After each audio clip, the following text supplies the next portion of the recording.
The destroyer USS Mahan was executing textbook evasive maneuvers when the Torpedo found her. It was November 25, 1943, off the coast of Bougainville, and Commander Eugene Sarsfield had done everything right. His lookouts had spotted the phosphorescent wake at 2,200 yards, called it out immediately, and Sarsfield ordered maximum speed with a hard turn to starboard. The destroyer swung into her evasion, presenting her narrow stern profile, engines roaring at 35 knots. His crew watched the wake approach, confident in their training, in the doctrine that had protected destroyers since the First World War. The Japanese Type 93 Torpedo adjusted its course mid-run and struck Mahan's port quarter with devastating precision. The explosion tore a 40-foot hole in her hull below the waterline. She took on 600 tons of water in the first 3 minutes. Sarsfield gave the order to abandon ship 28 minutes later, and Mahan went down with 62 men still aboard. She wasn't the first destroyer to die following doctrine that month. She was the 7th. Something was fundamentally wrong with how American destroyers were trying to survive, and nobody could figure out what. The mathematics that governed naval warfare in 1943 were supposed to be simple. Torpedoes travelled in straight lines. If you're enjoying this deep dive into the story, hit the subscribe button and let us know in the comments from where in the world you are watching from today. If you spotted one coming and turned perpendicular to its track, you'd cross the danger zone before the weapon arrived. The geometry was clean, the doctrine was clear, and American destroyer captains had trained on it for years. But the Japanese long-lance torpedo had rewritten the rules without bothering to inform the Americans. These weren't straight-running weapons. They were gyroscopically guided, oxygen-propelled predators that could adjust course during their 20-mile run, and they were hunting American destroyers with a success rate that bordered on supernatural. By late 1943, the survival rate for American destroyers facing torpedo attacks in the Solomon Islands had dropped to 39%. More than 6 out of 10 ships that detected incoming torpedoes and executed proper evasive turns still took hits. The pattern was consistent across different ship classes, different captains, different sea conditions.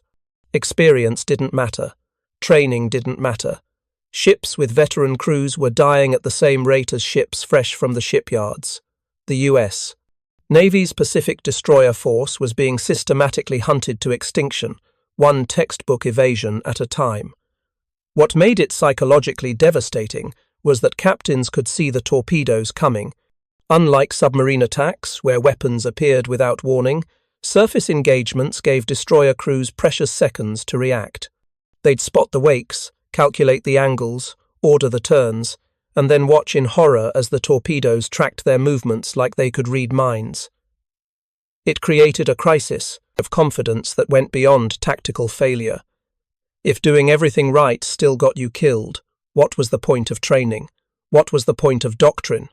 Commander Frederick Moosbrugger had survived 2 torpedo attacks by October 1943, both times through decisions that violated standard procedure. In the first encounter, he'd charged directly toward the torpedoes instead of turning away. In the second, he'd executed a radical course change at the last possible second. Neither maneuver was in any manual, but both had worked. Other captains were noticing similar patterns. Ships that did something unexpected, something outside doctrine, seemed to survive more often than ships that followed the book.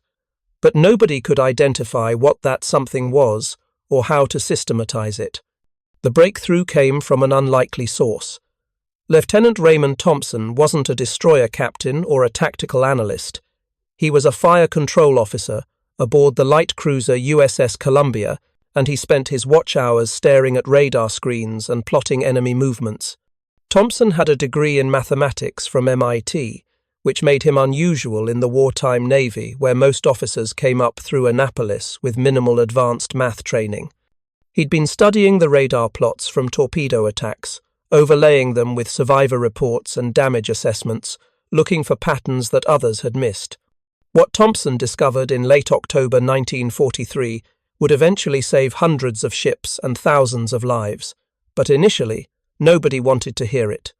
His analysis suggested that the problem wasn't American evasion doctrine itself. The problem was that American destroyers were evading in predictable patterns. The Japanese had figured out the U.S. Navy's playbook and designed their torpedo spreads specifically to exploit it. Every captain who followed training was sailing into a preset trap, and the harder they tried to evade, the more certainly they died. Thompson's data showed something extraordinary. Japanese torpedo crews weren't aiming at where American destroyers were. They were aiming at where doctrine said the destroyers would be 15 to 20 seconds after detecting the torpedoes.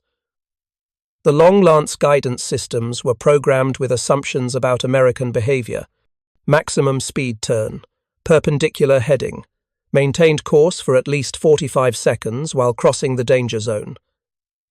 These assumptions appeared in every successful Japanese attack Thompson analyzed. When American captains did anything else, survival rates jumped dramatically. The mathematical revelation was brutal. If Japanese firing solutions assumed a target would maintain course for 45 seconds after initiating evasion, then the optimal American response was to never maintain course that long. But constant random turning created its own problems. Destroyers couldn't fight effectively while maneuvering radically. Gun crews needed stable platforms. Radar operators needed predictable ship movement to track contacts. Engineering crews needed consistent throttle settings to maintain boiler efficiency. Pure chaos wasn't an answer. The Navy needed controlled unpredictability, a pattern that looked random to the enemy but was actually systematic enough for crews to execute under combat stress. Thompson spent 3 weeks in November 1943 developing what he called a temporal evasion sequence. The concept was elegantly simple. Instead of maintaining steady courses during evasion, destroyers would execute course changes at precisely timed intervals, not random intervals, precise ones. Every 40 seconds, the ship would execute a turn of 15 to 30 degrees, alternating port and starboard. The timing was critical. 40 seconds was long enough for torpedo guidance systems to commit to an intercept course, but short enough that the torpedoes couldn't adjust after the destroyer turned again.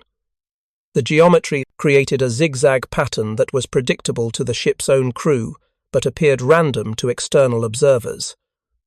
More importantly, it invalidated the assumptions built into Japanese firing solutions. If a torpedo was programmed to intercept a target 45 seconds after launch, and that target changed course at 40 seconds, the weapon would arrive at empty water. The torpedo's guidance system would attempt to correct, which took between 2 and 4 seconds, but by then the destroyer would be on a new heading, outside the weapon's tracking solution. Thompson's superiors were skeptical. Captain Arnold True, Columbia's commanding officer, pointed out the obvious flaw. Constant course changes would reduce the destroyer's effective speed over ground. A ship zigzagging at 30 knots might only make good 25 knots in her intended direction. That meant longer transit times, increased fuel consumption, and reduced tactical flexibility. Thompson's response was equally blunt. A destroyer making 25 knots in the right direction was infinitely more useful than a destroyer making 35 knots toward the bottom of the ocean. The debate reached Rear Admiral Aaron Stanton Merrill in early November 1943. Merrill commanded Cruiser Division 12 and had lost 3 destroyers to torpedo attacks in the previous 6 weeks. He was willing to try anything that might stop the bleeding.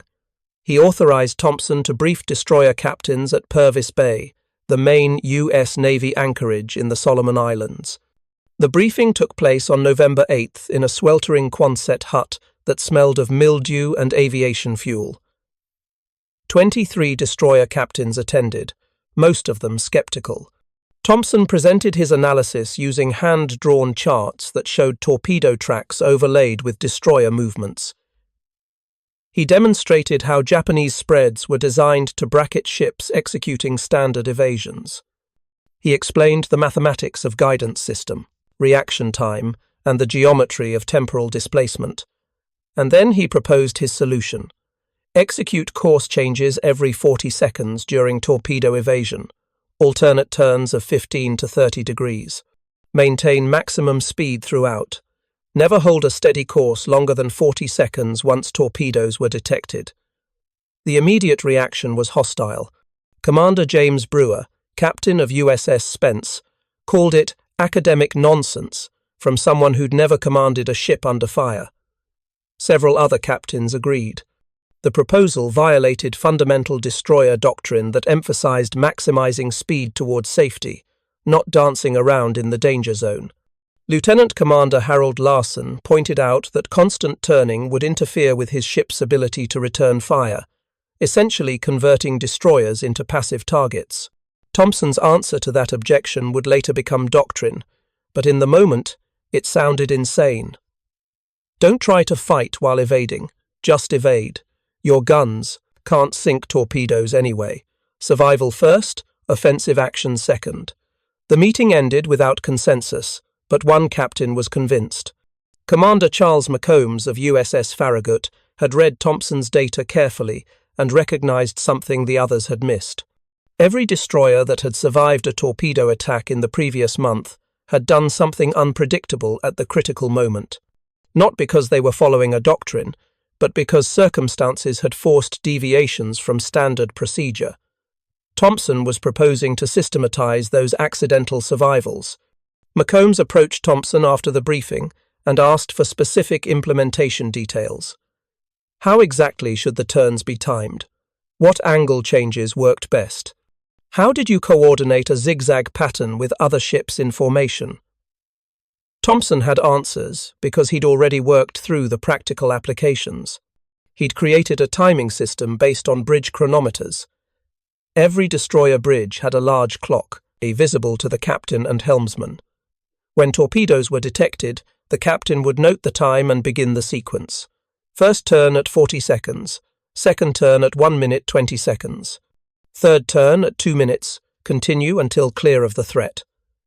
The turn angles followed a pattern. First turn, 30 degrees. Second turn, 15 degrees opposite direction. Third turn, 30 degrees, back to original side. Fourth turn, 15 degrees opposite. The pattern alternated between aggressive course changes and minor corrections, creating a track that wove back and forth across the destroyer's base course while maintaining general direction. From above, it would look like a drunken snake. From the perspective of a torpedo guidance system trying to predict the target's position, it was mathematically impossible to solve. McCombs took Thompson's notes and ran his crew through training drills for a week. They practiced the timing sequence until the helmsman could execute turns, without waiting for orders, just watching the bridge clock and responding at 40-second intervals. The gun crews learned to brace themselves for the turns.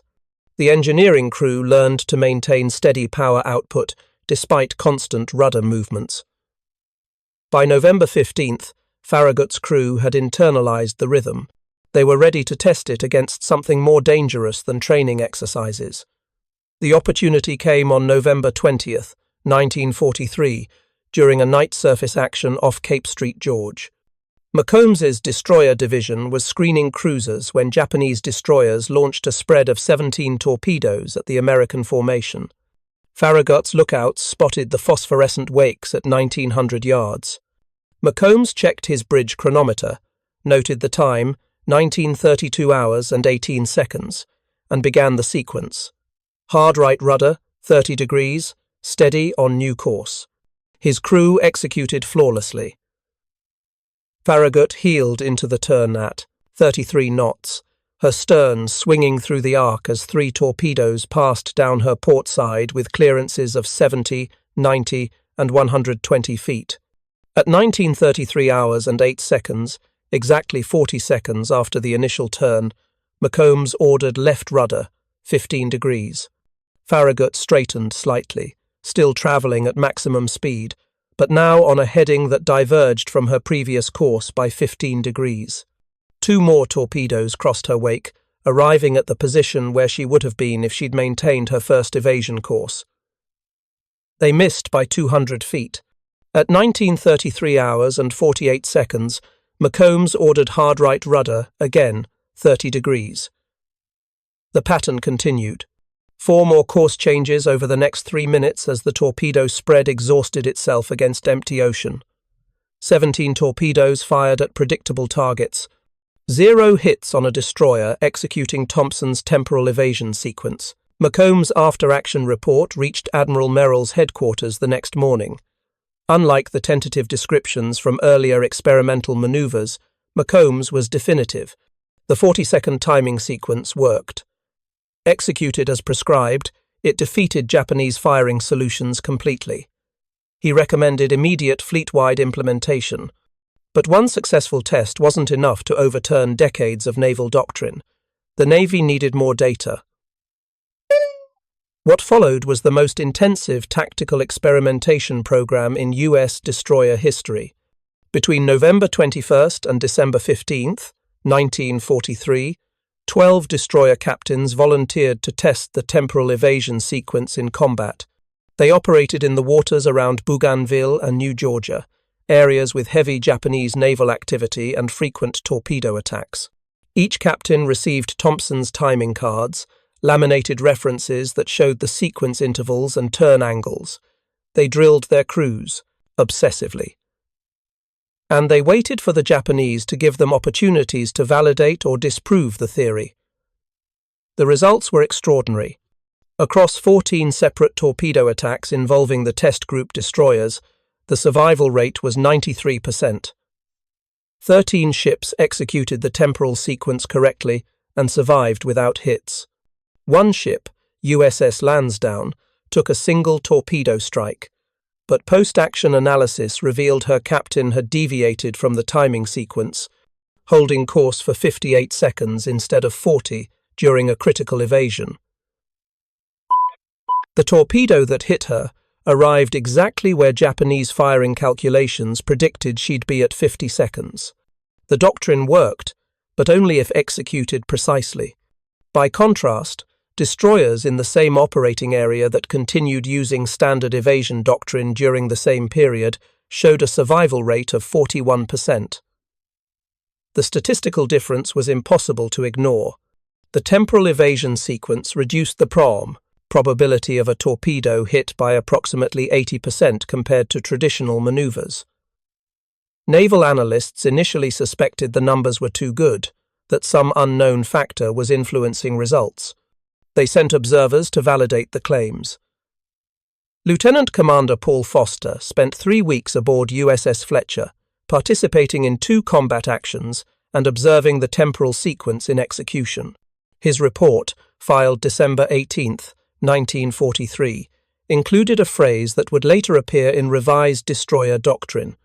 The technique represents a paradigm shift in evasive tactics, exploiting enemy assumptions rather than attempting to outrun enemy weapons.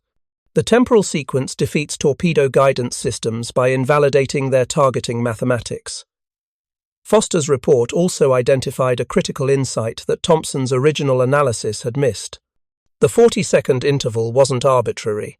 It was specifically calibrated to the reaction time of the Japanese Type 93 Torpedo's gyroscopic guidance system. That system updated course corrections approximately every 1.8 seconds, but the mechanical process of translating guidance inputs into rudder movements took an additional 0.6 seconds. The complete cycle from detection to course adjustment was 2.4 seconds. During that cycle, a torpedo traveling at 49 knots covered 203 feet. If a destroyer turned at exactly 40 seconds after initial detection, the torpedo's guidance system would recognize the course change at approximately 42 seconds. It would begin calculating corrections at 44 seconds and execute rudder movements at 46.4 seconds. But at 40 seconds into the next interval, 80 seconds total from initial detection, the destroyer would turn again. The torpedo's previous correction would become invalid before it finished executing. The guidance system would restart its calculation cycle, spending another 6 seconds determining a new intercept course. By then, the destroyer would be approaching the next turn interval. The torpedo spent more time recalculating than actually closing on target. Eventually, the destroyer would open range beyond the torpedo's effective tracking distance, usually around 1,200 yards, and the weapon would lose lock entirely. The genius of Thompson's system was that it didn't require outrunning torpedoes. It required outlasting their guidance systems. If you find this story engaging, please take a moment to subscribe and enable notifications. It helps us continue producing in-depth content like this. A destroyer traveling at 30 knots, executing turns every 40 seconds, would spend approximately 4 minutes crossing a typical torpedo danger zone. During those 4 minutes, she'd execute 6 course changes. A Type 93 torpedo, with its 2.4-second guidance cycle, would spend nearly 15 seconds of that 4 minutes just recalculating intercepts. The cumulative displacement from those recalculations meant the torpedo would never actually close to hitting range if the destroyer maintained the pattern. The physical experience of executing the temporal sequence was demanding on crews. Every 40 seconds, the ship would heel into a turn. Equipment that wasn't properly secured would shift. Sailors learned to keep one hand for the ship at all times. Men working below decks in engineering spaces developed an almost supernatural sense of timing. They could feel when the 40-second interval was approaching, could brace themselves before the rudder went over. Gun crews learned to abandon attempts at accurate firing during evasion and instead focused on suppressive fire, throwing shells in the general direction of threats without worrying about hitting anything. The most difficult adjustment was psychological. Traditional evasion doctrine gave crews something to do.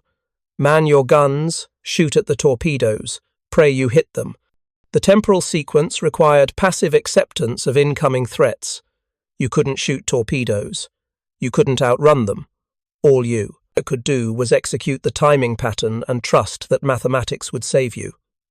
For men whose survival instincts screamed to take aggressive action, the enforced patience of systematic zigzagging was almost unbearable. But the crews learned to trust the system because the alternative was death. By January 1944, enough destroyer captains had adopted the temporal sequence that Japanese torpedo crews began noticing.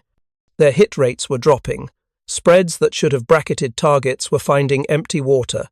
The carefully calculated firing solutions that had worked so effectively in 1942 and early 1943 were suddenly useless.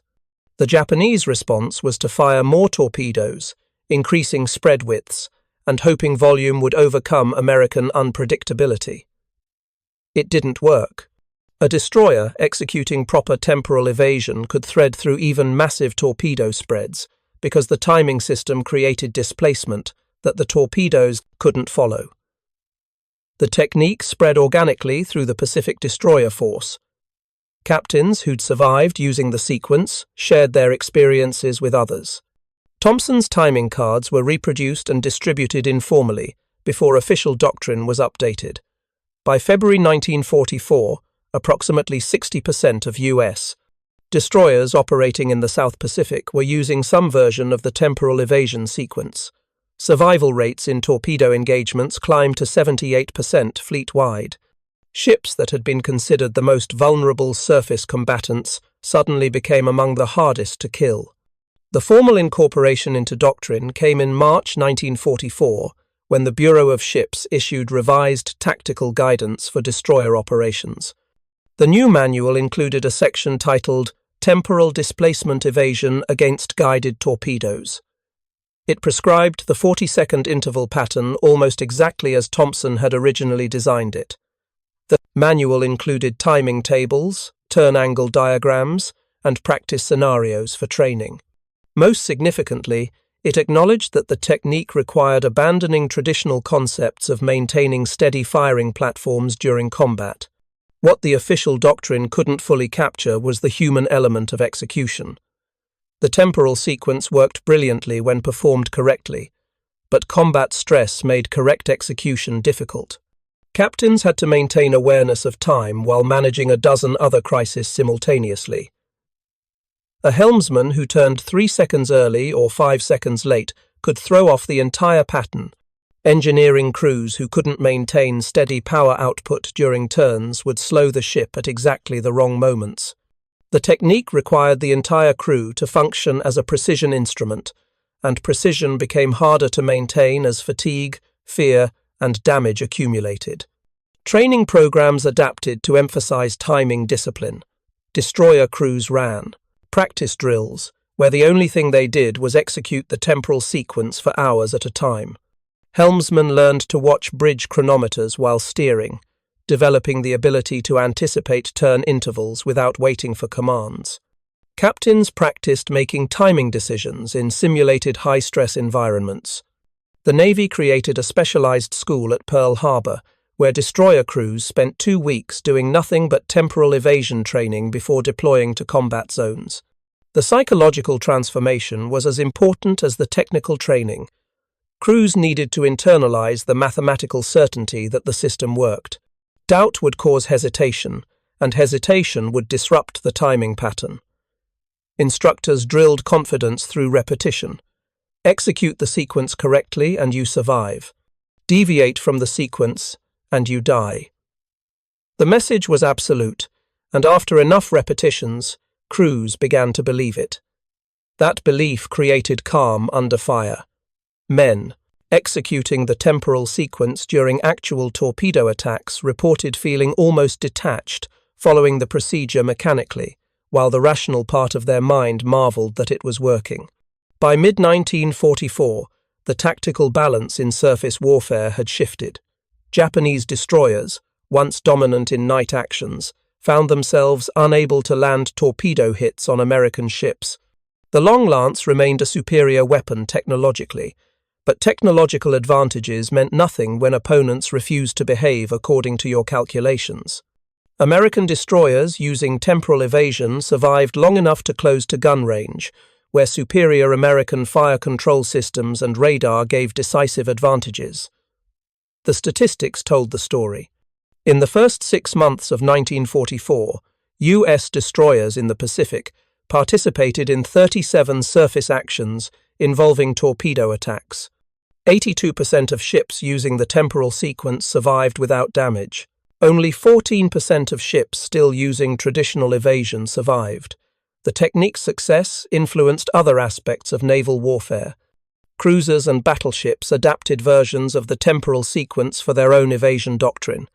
The timing intervals changed because larger ships turned more slowly, but the principle of systematic course changes at calculated intervals proved universal.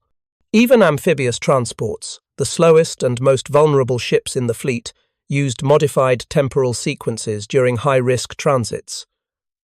The concept spread beyond the Pacific. Atlantic-based destroyers facing German U-boats adopted the technique, though with longer intervals, because German torpedoes lacked the sophisticated guidance systems of Japanese weapons. The individual stories of survival accumulated into a collective legacy. USS Stanley executed the temporal sequence during a December 1944 engagement off Mindoro and threaded through a 23 torpedo spread without taking a hit. USS Melvin used the technique in January 1945 during the Lingayen Gulf landings, evading 17 torpedoes while escorting amphibious forces. USS Hopewell performed the sequence continuously for 47 minutes during a March 1945 action off Okinawa, dodging multiple spreads from 3 different Japanese destroyers. Each success reinforced the doctrine and built confidence across the force. There were failures, of course. Ships whose captains deviated from timing, discipline, or whose crews couldn't maintain the precise intervals required.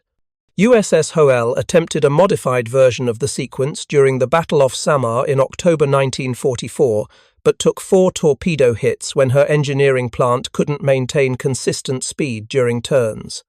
USS Cooper suffered a similar fate in December 1944, when battle damage prevented her from executing turns at proper intervals. The temporal sequence wasn't invulnerable, but it shifted survival odds from coin flip probability to overwhelming advantage when executed correctly. The question that emerged after the test program's success was how to institutionalize a technique that required precision timing under extreme stress. The Navy needed to transform what worked for 12 volunteer crews into standard procedure for hundreds of destroyers. That meant solving problems of training, psychology, equipment, and culture simultaneously. The challenge was unprecedented. Traditional naval tactics evolved gradually over decades. The temporal sequence needed to spread throughout the fleet in months. Commander Arnold Janes understood this challenge better than most. He'd taken command of USS Cowell in December 1943, and his first briefing on the temporal sequence had left him deeply skeptical. Janes had 15 years of destroyer experience. He'd survived 3 torpedo attacks using traditional evasion. The idea that he should abandon proven techniques for untested theory struck him as dangerous arrogance from staff officers who'd never commanded ships under fire.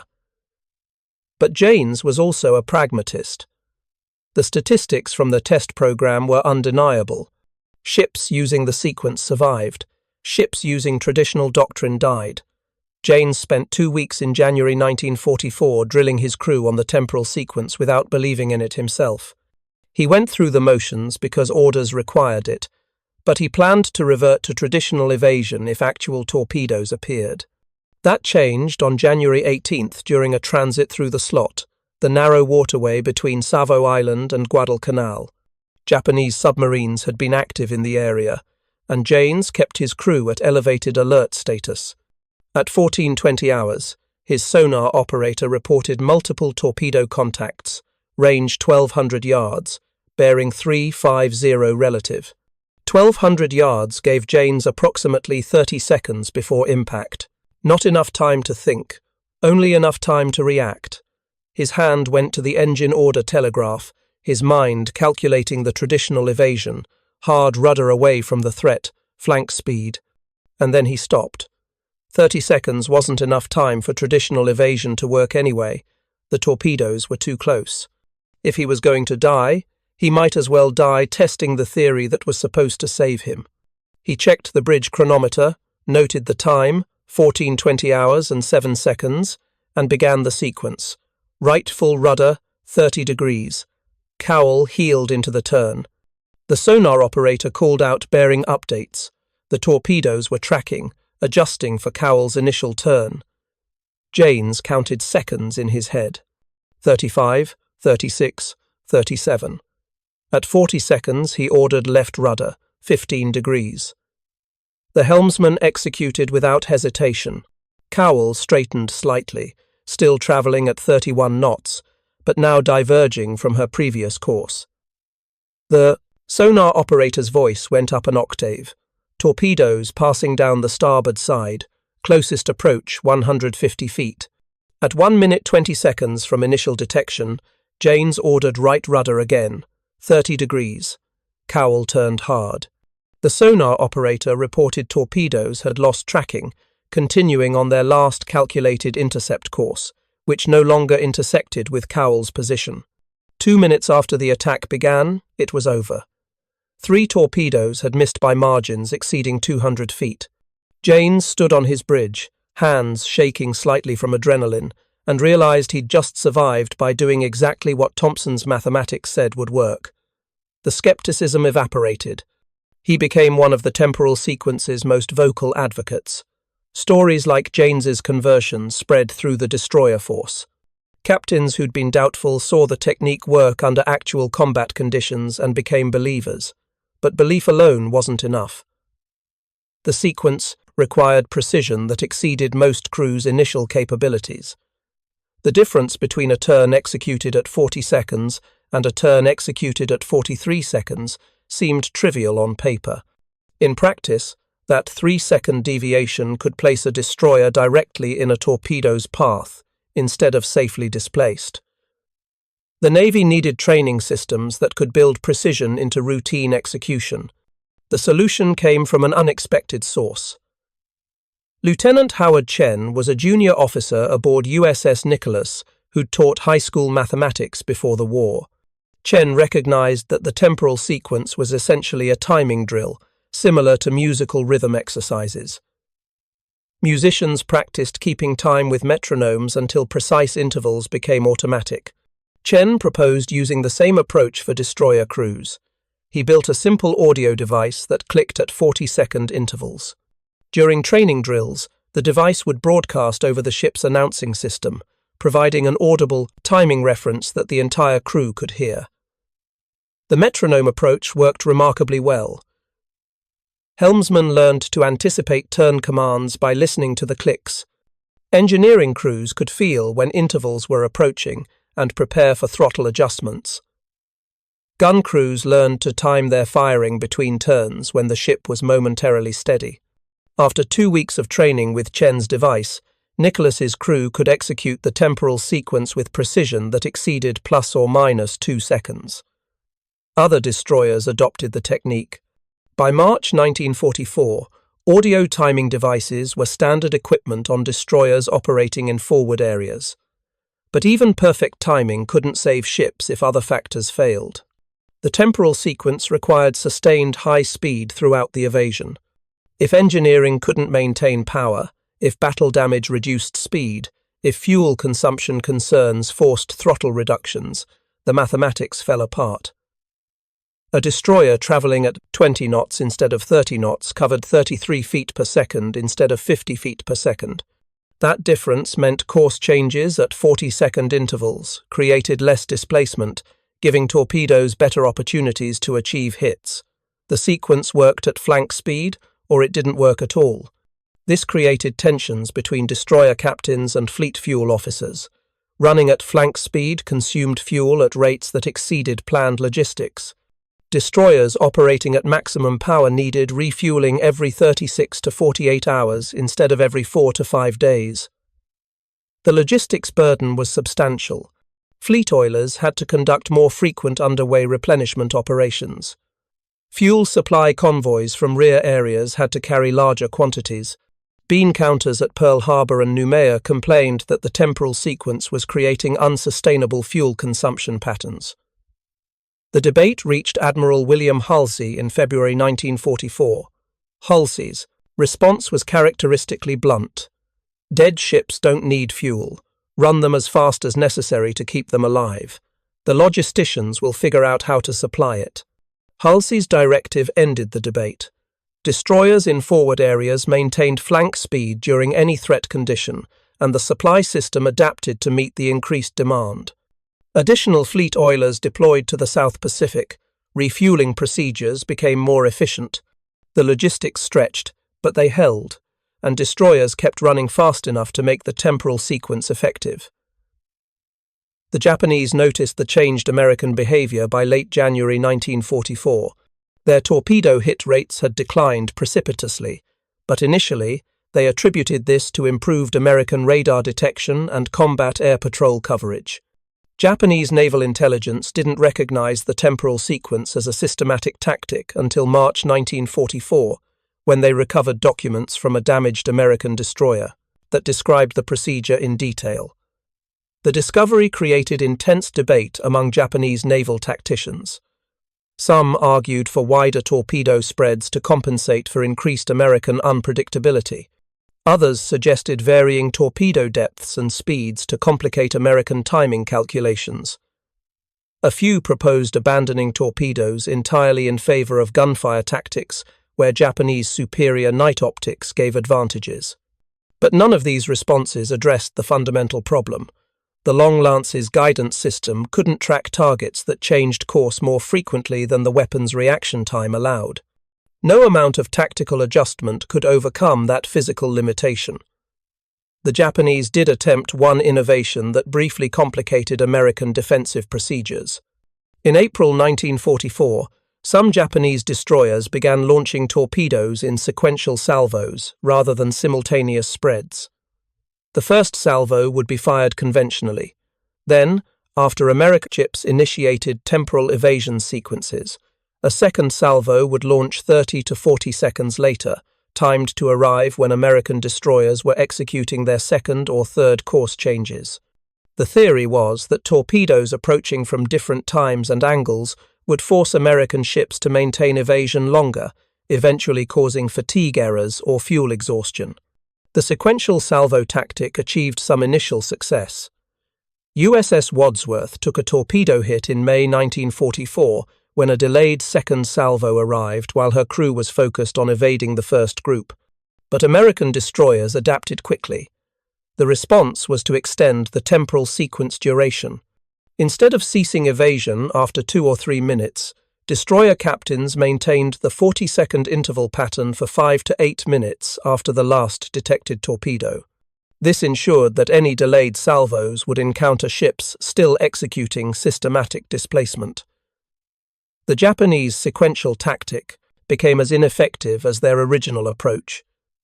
The human cost of this tactical evolution was substantial, though rarely discussed in official histories. The temporal sequence saved lives by preventing torpedo hits, but the constant high-speed maneuvering created its own casualties. Sailors working on deck during evasions were thrown against equipment or over railings. Men in engineering spaces suffered burns from steam line ruptures caused by stress on pipe systems during violent turns.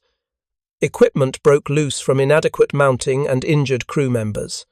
The sequence prevented catastrophic losses, but it inflicted chronic damage that accumulated over months of operations.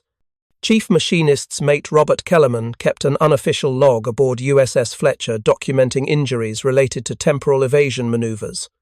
Between February and July 1944, Fletcher executed the sequence 42 times during actual torpedo attacks or suspected attacks. During those 42 executions, 17 crew members suffered injuries serious enough to require medical treatment. Broken bones from falls, concussions from impacts with equipment, burns from contact with hot machinery, lacerations from broken glass and sharp metal edges. None of these injuries would appear in official casualty reports because they weren't caused directly by enemy action, but they were real consequences of the tactic that kept Fletcher alive. The equipment wear was equally significant. High-speed turns at 40-second intervals stressed destroyer rudder systems beyond their design parameters. Steering gear mechanisms wore out faster. Hydraulic lines developed leaks. Rudder posts suffered metal fatigue. Engineering plants running continuously at flank speed experienced accelerated degradation. Boiler tubes failed more frequently. Turbine bearings wore down quicker. Ships that would normally operate 6 months between major maintenance required yard time after 4 months. The temporal sequence extended crew survival but shortened ship service life. Destroyer squadron commanders faced difficult resource allocation decisions. Should they push ships harder to maximize current combat effectiveness, knowing it would require earlier maintenance and potentially remove vessels from service during critical operations? Or should they moderate speed and reduce evasion frequency to preserve long-term capability, accepting higher immediate risk? Most commanders chose current effectiveness over future availability. Better to have ships that needed repair after surviving than ships that sank before reaching repair facilities. The calculus was brutal but logical. The institutional learning that occurred during this period transformed U.S. Navy training systems. The Bureau of Personnel recognized that temporal sequence execution required different skill sets than traditional destroyer operations. Helmsmen needed enhanced time awareness and rapid decision-making abilities. Engineering crews needed better stress management and crisis response capabilities. Captains needed mathematical literacy that exceeded standard Naval Academy curriculum. The Navy began screening destroyer personnel for these specific capabilities and developing training programs to enhance them. The Naval Training Center at San Diego established a specialized course in temporal awareness for prospective destroyer helmsmen. Students spent 4 weeks learning to maintain accurate time sense without constant reference to clocks. They practiced executing maneuvers at precise intervals while dealing with simulated combat stress. Instructors used deliberate distraction techniques, shouting orders, setting off loud noises, creating chaos on the bridge simulators to test whether students could maintain timing discipline under pressure. Graduation required demonstrating the ability to execute 40-second interval turns with accuracy within plus or minus 1.5 seconds. Engineering training expanded to include power management under dynamic conditions. Prospective destroyer engineers learned to maintain consistent turbine output despite constant rudder movements and variable sea states. They practiced managing boiler combustion when fuel consumption patterns changed rapidly. They studied stress failure modes in steam systems and learned to recognize early warning signs of equipment breakdown. The training was intensive and practical, focused on keeping ships running fast enough to survive rather than theoretical understanding of propulsion systems. For destroyer captains, the Naval War College added coursework in probability theory and decision analysis. Officers learned to calculate risk trade-offs, understand statistical confidence intervals, and make tactical choices based on mathematical rather than intuitive reasoning. The curriculum acknowledged that modern naval warfare required analytical skills that traditional naval education had neglected. Some senior officers resisted this shift toward mathematical warfare, arguing that seamanship and leadership mattered more than equations. But the survival statistics from destroyers using analytical approaches versus intuitive approaches were conclusive. Mathematics saved ships. Tradition didn't. The cultural impact rippled beyond destroyer operations. Other naval communities watched the destroyer force's transformation and began applying similar analytical approaches to their own problems. Submarine tactics shifted toward probabilistic attack models. Carrier air operations adopted systematic timing sequences for launch and recovery cycles. Amphibious operations used mathematical optimization for boat wave scheduling. The temporal sequence's success demonstrated that careful analysis could generate tactical advantages even against technologically superior opponents. That lesson influenced how the Navy approached doctrine development for decades afterward. By summer 1944, the temporal evasion sequence had become so ingrained in destroyer culture that crews executed it reflexively. Ships operating in areas with any submarine or surface threat potential maintained constant readiness to initiate the sequence. Bridge watches kept chronometers synchronized and visible. Helmsmen stayed alert to timing intervals even during routine transit operations. The sequence was always ready, always available, requiring only a captain's decision to begin execution. This state of perpetual readiness created psychological stress that accumulated over deployments.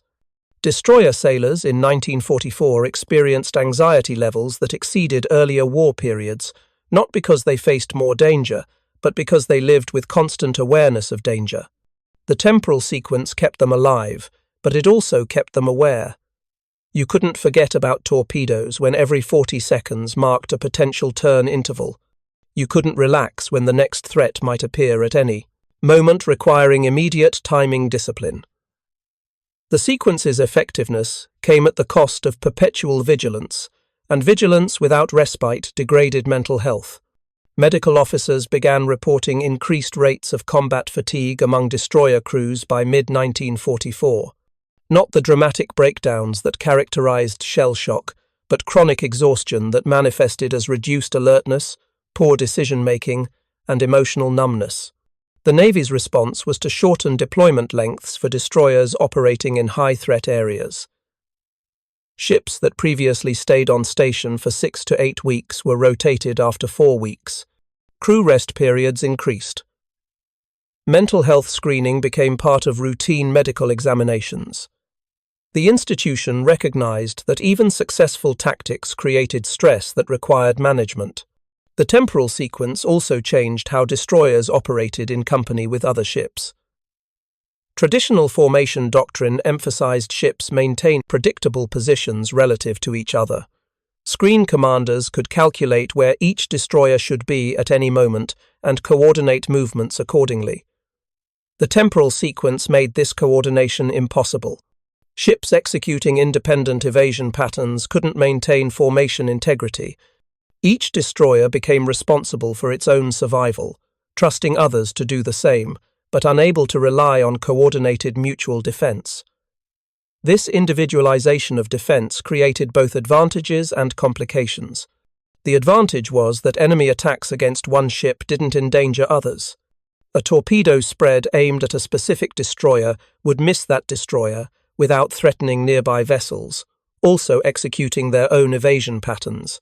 The entire formation became a shifting, unpredictable target array that complicated enemy targeting solutions. But the loss of rigid formation meant ships occasionally maneuvered into each other's firing solutions or blocked each other's lines of curves. Fire. Friendly fire incidents increased as destroyers suddenly appeared in unexpected positions. Commander Frederick Warburton developed a solution that became standard practice by late 1944. His approach divided formation space into zones. Each destroyer was assigned a zone with understood boundaries. Ships could execute temporal evasion freely within their zones, but were prohibited from maneuvering outside those boundaries without specific authorization. The zones provided enough space for effective evasion while preventing ships from interfering with each other. Zone assignments rotated regularly to ensure no ship was consistently placed in less advantageous positions. The system worked because it balanced individual ship survival with formation integrity. The evolution of night combat tactics was particularly influenced by the temporal sequence. Japanese destroyers had dominated night surface actions in early 1943 because their superior optical equipment and excellent night torpedo tactics gave decisive advantages. American destroyers trying to close for gun engagements typically suffered torpedo hits before reaching effective range. The temporal sequence reversed this dynamic. American destroyers could now survive long enough to reach gun range, where radar-directed fire control systems provided overwhelming advantages. Night battles shifted from torpedo duels that Americans lost to gun battles that Americans won. The Battle of Empress Augusta Bay on November 2, 1943, demonstrated this transformation. 4 American destroyers encountered Japanese surface forces in darkness. The Japanese launched 28 torpedoes in the opening minutes, expecting to devastate the American formation. But every American destroyer executed temporal evasion sequences. The 28 torpedoes found empty water. American destroyers closed to 4,000 yards and opened fire with radar-directed guns. The Japanese, still attempting to reload torpedo tubes and prepare for a second salvo, were caught in a devastating crossfire. 3 Japanese destroyers sank. The American destroyers suffered minor damage from shell hits, but no torpedo casualties. The battle lasted 37 minutes. It was a complete reversal of the tactical situation from a year earlier. Japanese after-action analyses of Empress Augusta Bay revealed confusion about what had happened. How had American destroyers survived mass torpedo attacks that should have been decisive? Japanese observers noted unusual American maneuvering patterns but didn't immediately recognize them as systematic doctrine. The temporal sequence worked partly because it wasn't intuitively obvious. Ships appeared to be turning randomly, reacting to individual torpedo threats rather than executing a planned pattern. The 40-second rhythm wasn't visible from external observation. Only by tracking American ship movements over extended periods could the Kainj's O's Tert 9 Ts Ozo pattern emerge, and Japanese forces rarely survived long enough to conduct that analysis. The intelligence failure highlighted a broader Japanese problem. Their naval doctrine had become rigid, built around assumptions about enemy behavior that no longer reflected reality. When American destroyers started behaving unpredictably, Japanese tactical systems had no mechanism for adaptation. They continued launching torpedo spreads, designed for targets that would maintain course, even after repeated evidence that American ships no longer did so. Institutional inflexibility prevented tactical evolution, and that inflexibility was exploited by American forces that had learned to adapt rapidly based on quantitative analysis of combat results. The contrast between American and Japanese doctrinal development in 1944 illustrates broader patterns in how military organizations learn from combat. The U.S. Navy created formal mechanisms for collecting battle data, analyzing results, and distributing lessons throughout the force. After-action reports were systematically reviewed. Statistical analyses identified patterns. Successful innovations were tested, refined, and incorporated into training. The system wasn't perfect, but it existed and functioned. The Japanese Navy had no comparable system. Individual commanders learned from their own experiences, but those lessons rarely spread beyond their immediate units. Successful tactics remained localized. Failures were repeated because information sharing was inadequate. The temporal sequences spread through the American fleet demonstrated the power of systematic knowledge distribution. Within 6 months of the initial test program, over 60% of Pacific Fleet destroyers had adopted the technique. Within 9 months, adoption exceeded 90%. The speed of this diffusion was unprecedented in naval history. Traditional tactical innovations took years or decades to spread throughout fleets.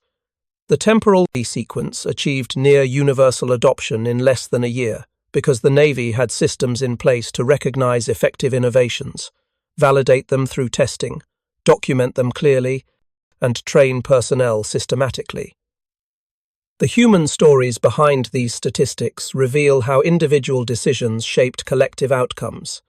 Ensign Martin Goldberg was a junior officer aboard USS Barton when she sank in November 1942 after taking 2 torpedo hits. Goldberg survived the sinking and was reassigned to USS Taylor in January 1943. He spent 18 months watching ships around him die from torpedo attacks while following doctrine that didn't work. When Taylor's captain introduced the temporal sequence in December 1943, Goldberg was skeptical, another theory from people who didn't understand real combat. But Taylor's captain made the technique mandatory, and Goldberg, as officer of the deck, found himself executing it during a torpedo attack in January 1944. Taylor survived that attack and 12 subsequent encounters with Japanese torpedoes. Goldberg watched the sequence work repeatedly, threading through spreads that should have been fatal. By March 1944, he'd become a true believer. When he received orders to a new destroyer as executive officer, he brought detailed documentation of the temporal sequence with him. He trained the new crew obsessively, and when that ship faced torpedoes, they survived because Goldberg had carried the knowledge from one command to another. This pattern repeated thousands of times. Officers and senior enlisted personnel transferred between ships, bringing tactical knowledge with them, creating an informal network of expertise that supplemented official training programs. The Japanese never developed an effective counter to the technique. They increased spread widths, reduced torpedo spacing, experimented with varying depths and speeds, but none of these adjustments could overcome the fundamental problem. Their firing solutions assumed target behavior would be predictable for at least 45 seconds. The temporal sequence ensured no American destroyer remained predictable that long. By late 1944, Japanese torpedo effectiveness had declined to the point where some American destroyer captains barely bothered evading. They'd execute lazy zigzags at irregular intervals, confident that even imperfect application of the technique would defeat most attacks. Lieutenant Raymond Thompson received the Legion of Merit in April 1944 for developing the temporal evasion sequence. The citation credited his mathematical analysis with saving numerous American lives and providing a decisive tactical advantage in surface warfare. Thompson himself remained aboard USS Columbia as a fire control officer through the end of the war, rarely discussing his role in developing the technique. He'd solved a mathematical problem. Others had implemented the solution. That was enough. The destroyer captains who'd tested the sequence in combat received various decorations. Commander Charles McCombs got a Navy Cross for his willingness to try an unproven technique under fire. The other 11 test program captains received Silver Stars. Their collective bravery lay not in fighting enemy ships, but in abandoning doctrine that their entire careers had taught them to trust. They'd risked their ships and crews on mathematical theory, and when the theory proved correct, they'd fundamentally altered how surface warfare was conducted. The post-war analysis of the temporal evasion sequence became required study at the Naval War College. Military historians recognized it as an example of tactical innovation emerging from data analysis rather than combat experience. Thompson hadn't been shot at. He'd been studying radar screens and doing mathematics. His contribution proved that modern warfare required scientific approaches to tactical problems, not just experienced seamanship. The concept influenced how the Navy approached doctrine development in subsequent decades. Modern anti-ship missile defense systems employ versions of the temporal sequence concept. Aegis-equipped warships execute systematic course changes at calculated intervals when defending against supersonic missiles. The timing has changed. 40 seconds became 4 seconds because missiles travel faster than torpedoes, but the mathematical principle remains identical. Create enough temporal displacement to exceed the weapon's guidance system reaction time. The technique Thompson developed in 1943 against mechanical gyroscopes works equally well in the 21st century against computer-guided weapons. Physics doesn't change just because technology advances. The psychological legacy proved as important as the tactical innovation. The temporal sequence taught an entire generation of naval officers that doctrine should adapt to enemy behavior rather than remaining fixed in institutional tradition. When standard procedures failed, the correct response wasn't to blame execution or training. It was to question the procedures themselves. That mindset, the willingness to abandon conventional wisdom when data suggested better alternatives, became embedded in US Navy culture. It manifested in everything from damage control procedures to carrier air operations to submarine tactics. The zigzagging destroyers of 1944 demonstrated something fundamental about human conflict. Superior technology can be defeated by superior understanding. The Japanese Long Lance was objectively better than American torpedoes in range, speed, warhead size, and guidance sophistication. But none of those advantages mattered once American analysts understood the weapon's limitations and designed tactics to exploit them. The Type 93's guidance system updated every 1.8 seconds. That technical specification became the weapon's fatal weakness because it created a timing window that could be exploited. The story ended not with a dramatic battle, but with statistical extinction. By August 1945, Japanese torpedo effectiveness against American destroyers had declined to single-digit hit percentages. Destroyers that had been prime targets in 1942 were effectively immune by war's end. The temporal evasion sequence had become so standard that crews executed it without conscious thought. 40 seconds, turn 30 degrees. 40 more seconds, turn 15 degrees back. The rhythm had been drilled into thousands of sailors, and it saved them from weapons that by all rights should have killed them. The last recorded successful use of the temporal sequence in World War II occurred on August 14, 1945, the day before Japan surrendered. USS Brain detected submarine-launched torpedoes while operating off the Japanese coast. Her captain, Commander Warwick Scott, noted the time and began the sequence. 30 degrees right, 40 seconds, 15 degrees left, 40 seconds, 30 degrees right. The torpedoes exhausted themselves in futile pursuit, and Brain continued her patrol unharmed. It was an unremarkable action, the kind that happened dozens of times daily by that point in the war, but it represented the culmination of 2 years of tactical evolution. What had started as desperate experimentation in November 1943 had become routine procedure by August 1945. The destroyers came home after the war, and their crews scattered to civilian lives and peacetime Navy assignments. Most never spoke much about the temporal sequence. It had just been part of the job, something you did to stay alive. The 40-second intervals, the alternating turns, the constant motion, it all blended into memories of longer watches, hotter days, and the friends who didn't make it home. But the technique itself survived in doctrine, in training manuals, in the institutional knowledge passed from generation to generation of destroyer sailors. The mathematics that Thompson had worked out on radar plotting sheets in 1943 are still taught at the Surface Warfare Officers' School today. The specific threat has changed.